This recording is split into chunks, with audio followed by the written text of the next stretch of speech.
महाराष्ट्र विधानसभा 2024 वास्तवातील सत्यता। पाहत आहात तिरंगा न्यूज महाराष्ट्र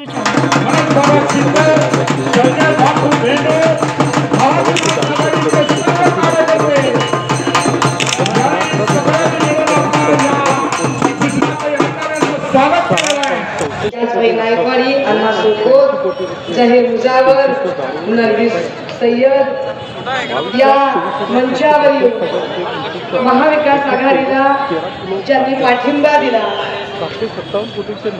त्या सगळ्यांचे आम्ही ऋणी आहोत। त्यापैकी महत्त्वाचे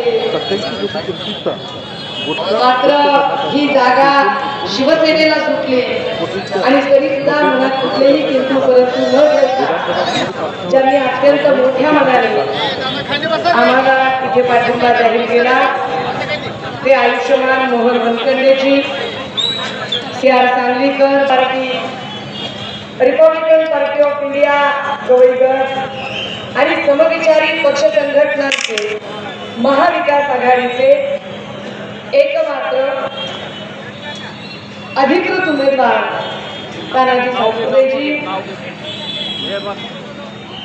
या सभेचं जबाबदारी द्यावी। मुंबईमध्ये रिक्षा चालवायला एक माणूस आला, शिवसैनिक झाला, शाखा प्रमुख झाला, शाखा प्रमुखचा गट प्रमुख झाला, पुढे नगरसेवक म्हणून निवडून आला, विभाग प्रमुख झाला, महापौर झाला, आमदार झाला, मंत्री झाला, नगर विकास मंत्री झाला।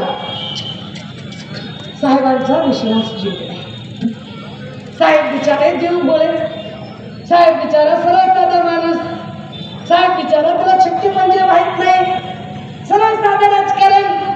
5 दिवसापूर्वी एकनाथ शिंदे म्हणाले, 5 दिवसापूर्वी एकनाथ शिंदे म्हणाले की मला उद्धव ठाकरेंनी हलक्यात घेतलं म्हणून मी सरकार काढलं।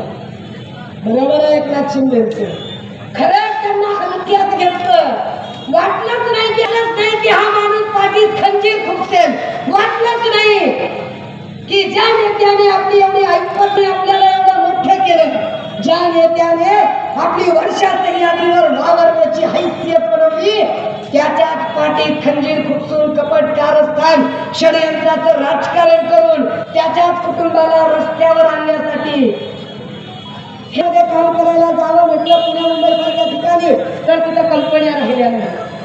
बात केलं म्हणून एकनाथ शिंदे। मग या सगळ्यात आपल्याला एक गोष्ट कळते की भाजपने एकनाथ शिंदेचीच निवड का केली या करण्यासाठी एकनाथ शिंदेनाच का निवडलं?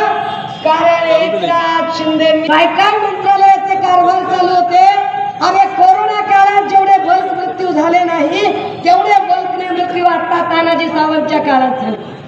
त्या नांदेडच्या रुग्णालयात एका रात्रीतनं 18 मृत्यू, कळव्याच्या रुग्णालयामध्ये एका रात्रीतनं 32 मृत्यू, चेंगराचेंगरीमध्ये 100 पेक्षा जास्त मृत्यू।